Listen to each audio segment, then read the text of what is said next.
माननीय महापौरांच्या परवानगीने बोलत आहे। माननीय महापौर महोदय, आपल्या अनुमतीने मी या सर्वोच्च सभागृहाचे लक्ष एका अत्यंत महत्त्वपूर्ण आणि दूरगामी विषयाकडे वेधण्यासाठी उभी आहे। वसई विरार शहर महानगरपालिका क्षेत्रात वर्षा जलसंचयन योजना अर्थातच रेन वॉटर हार्वेस्टिंग सिस्टीम याबाबत प्रभावीपणे कार्यान्वित करण्याच्या हेतूने मी महासभेत चर्चेची मागणी केली होती। या संदर्भात महानगरपालिकेचे नगर रचना विभागाचे प्रमुख श्री विष्णुरकर साहेब आणि नगर सचिव माननीय श्री विश्वनाथजी तळेकर यांच्याकडून मला काही वस्तुनिष्ठ माहिती प्राप्त झाली। त्या अनुषंगाने मी माझे विचार आणि काही महत्त्वपूर्ण सूचना या सभागृहासमोर मांडत आहे। महोदय, आपणा सर्वांना ज्ञातच आहे की आपले आदरणीय लोकनेते माननीय श्री हितेंद्रजी ठाकूर म्हणजेच आप्पा यांच्या भगीरथ प्रयत्नामुळे आणि आपले सभागृह नेते माननीय श्री प्रफुल्लजी साने यांच्या सुयोग्य आणि नियोजनबद्धतेमुळे आज आपल्या वसई विरार शहर महानगरपालिकेला व लगतच्या भागात मुबलक पाणी पुरवठा होत आहे। याबद्दल प्रशासन व नेतृत्व अभिनंदनास पात्र आहे। परंतु आपल्या क्षेत्रातील सध्याच्या विकासाचा वेग पाहता आणि वाढती लोकसंख्या पाहता आगामी काळात आपल्याला तीव्र पाणी टंचाईचा सामना करावा लागण्याची दाट शक्यता आहे। नागरीकरणामुळे भूजलावरील अवलंबित्व सातत्याने वाढत आहे। तुम्ही बोला, ते ज्येष्ठ सदस्य आहेत, त्यांच्याकडे लक्ष देऊ नका। अनेक निवासी संकुले आणि व्यावसायिक उद्योग आपल्या दैनंदिन गरजांसाठी मोठ्या प्रमाणावर भूगर्भातील पाण्याचा उपसा करीत आहेत। अशा परिस्थितीत भविष्यातील पिढीला शुद्ध पाण्याचा शाश्वत पुरवठा करण्याचा असेल तर वर्षा जलसंचयन योजना हा एकमेव प्रभावी उपाय आहे। ही पद्धती आपणा सगळ्यांना ज्ञात आहे, परंतु त्या बाबतीत अपडेट होणं गरजेचं आहे। या पद्धतीमध्ये कोणत्याही अतिरिक्त ऊर्जेची गरज नाही आणि नैसर्गिक साधन संपत्तीचा ऱ्हास न होता जलस्रोताचे जतन व संवर्धन होते। नगर रचना विभागाकडून प्राप्त माहितीनुसार महानगरपालिका क्षेत्राचा अवाढव्य विस्तार पाहता नेमके किती इमारतीमध्ये ही यंत्रणा प्रत्यक्ष कार्यरत आहे याचा अचूक आकडा आपल्याला उपलब्ध नाही। तथापि प्रशासनाने नवीन बांधकामासाठी ही पद्धत सक्तीची केली आहे। विकास नियंत्रण नियमावली DCR कलम 13.3 नुसार 500 चौरस मीटर किंवा त्यापेक्षा अधिक क्षेत्रफळ असलेल्या नवीन भूखंडावरील बांधकामांना तसेच पुनर्विकास प्रकल्पांना वर्षा जलसंचयन यंत्रणा उभारणे कायदेशीररित्या बंधनकारक आहे। इमारतींना भोगवटा प्रमाणपत्र म्हणजे OC देण्यापूर्वी प्रत्यक्ष स्थळ पाहणी करून त्या बाबींची शहानिशा केली जाते। नियमांचे उल्लंघन करणाऱ्या विकासकावर प्रति 100 चौरस मीटर बांधकामासाठी वार्षिक रुपये 100-1000 या दराने दंडात्मक कारवाई करण्याची तरतूद आहे। ही सक्ती केवळ कागदोपत्री न राहता प्रत्यक्ष कृतीत उतरवण्यासाठी आपण सर्व लोकप्रतिनिधींनी आपल्या स्तरावर विशेष लक्ष देणे गरजेचे आहे। नवीन प्रकल्पासोबत जुन्या इमारतीमध्ये देखील ही संकल्पना आपल्याला राबवता येते। छतावरील गळती रोखण्यासाठी उभारण्यात येणाऱ्या पत्र्याच्या शेडवरील पाणी पाईपद्वारे कूपनलिकेत सोडल्यास भूगर्भातील जलपातळी वाढेल, परंतु ही शेड बांधताना देखील प्रत्येक इमारतीने आखून दिलेल्या नियमांचे उल्लंघन करता कामा नये। आपल्या क्षेत्रातील विहिरी आणि कूपनलिका मोठ्या संख्येने उपलब्ध असल्यामुळे तसेच तीव्र शहरीकरण झालेल्या भागातील पडीक व ऐतिहासिक विहिरींचे पुनरुज्जीवन करणे ही काळाची गरज आहे।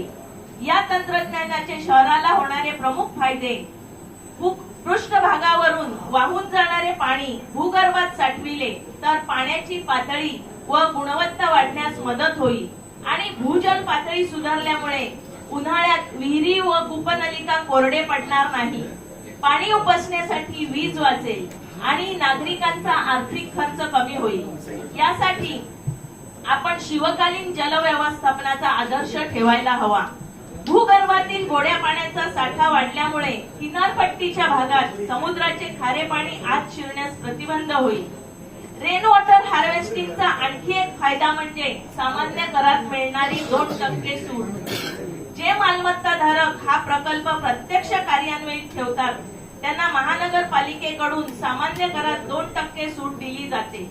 मालमत्ता कराच्या बिलामागे याचा उल्लेख आहे, मात्र अनेक नागरिकांना याची पुरेशी माहिती नाही. महानगरपालिकेच्या संमतीने जे मालमत्ता धारक निसर्ग ऋण प्रकल्प राबवतात त्यास आपली नगरपालिका सामान्य करात कमीत कमी 2% आणि जास्तीत जास्त 5% सूट देते. अशा प्रकारे आपण देखील अशा योजना राबविल्यास भविष्यात आपल्याला त्याचा खूप फायदा होणार आहे.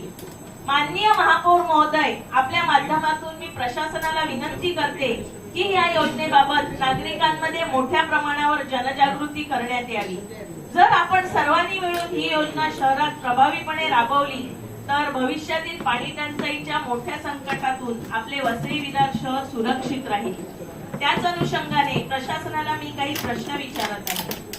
प्रशासनाने आजपर्यंत किती इमारतीवर दंडात्मक कारवाई केली आहे?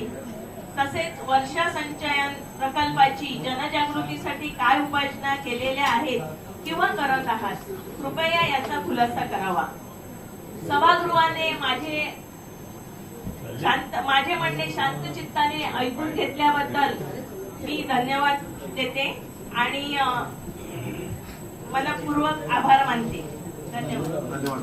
आपल्याकडे कंपल्शन आहे, ज्या पण ओसीला येतात बिल्डिंग त्यावेळी आपण रेन वॉटर हार्वेस्टिंग करून देतो आणि निसर्गाचा समतोल राखण्यासाठी याचा उपयोग होतो आपल्याला पाण्याचा. कारण पाणी पिण्यासाठी कायद्यामध्ये थोड्याशा अडचणी आहेत, बरोबर आहे. त्यामुळे महापालिका जे क्रिकेट पाणी आहे, प्रक्रिया केलेलं पाणी आहे ते देत असते.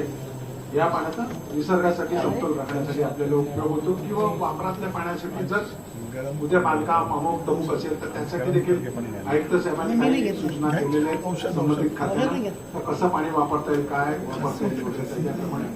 आणि निश्चित आपण ज्या नवीन इमारती होतात त्या सगळ्यांना कंपल्शन केलेलं आहे आणि मगच त्यांना ओसी आपण देत असतो.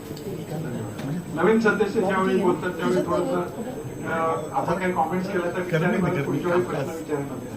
त्यामुळे थोडंसं सभागृह नेत्यांना महापौर महोदय खरं म्हणजे आमच्या चोरगेताईंचं अभिनंदन करतोय. खूप चांगला मुद्दा मांडला आणि त्यांनी प्रशासनाकडून काही आकडे मागितले, पण आम्हाला जसं गुंडाळलं तसं तुम्ही तुमच्या लोकांनाही गुंडाळलं. प्रशासनाने जे आकडे द्यायला पाहिजे की किती रेन हार्वेस्टिंगचे प्रोसेस केले. आपल्या सीसीओसी मध्ये सगळं लिहिलेलं असतं, एसटीपी लिहिलेलं असतं, सगळं लिहिलेलं असतं. परंतु त्या ताईंच्या मुद्द्याला मी दुजोरा देतो की प्रशासनाने याची आकडेवारी द्यावी की किती ठिकाणी हार्वेस्टिंगसाठी त्यांनी करून घेतलं, पीठ करून घेतले, किती ठिकाणी ते चालू आहे, या संदर्भातली आकडेवारी मिळाली पाहिजे ना महापौर महोदय. असं गोलमोल उत्तर देऊन कसं चालेल? आकडेवारी द्यावी अशी आमची मागणी आहे. बघा, आकडेवारी त्यांना उत्तराने दिलेली आहे, बरोबर आहे. त्यांच्यापर्यंत पोचले नसेल, त्यांच्याकडे पोचले नसेल ऐका दिलेली आहे. त्यांना पाहिजे असेल तुम्हाला परत आम्ही एकदा द्यायचं. प्रशासनाने एकदा परत द्यावी तर द्यायची. पुढच्या वेळी तुम्हाला पुढच्या वेळी ऐका पुढच्या वेळी रेन हार्वेस्टिंग साठी आपण तुम्हाला पुढच्या वेळी हा विषय जो आहे ना तो तुम्हाला सांगतो. कारण याचं मॉडेल आपण नवघरला केलंय आणि त्यावेळी आपण लोकांना ते नेऊन दाखवत होतो आणि आपण त्या पद्धतीने आपले माजी सभापती भरत गुप्ता यांनी इनिशिएटिव्ह घेऊन ते केलेलं होतं आणि ते चांगल्या प्रकारे कसं होऊ शकतं, काय होऊ शकतं तिकडे केलेलं. यासंबंधी डिटेल रेन वॉटर हार्वेस्टिंग बाबत पुढच्या बैठकीमध्ये तुम्हाला डिटेल माहिती मिळेल.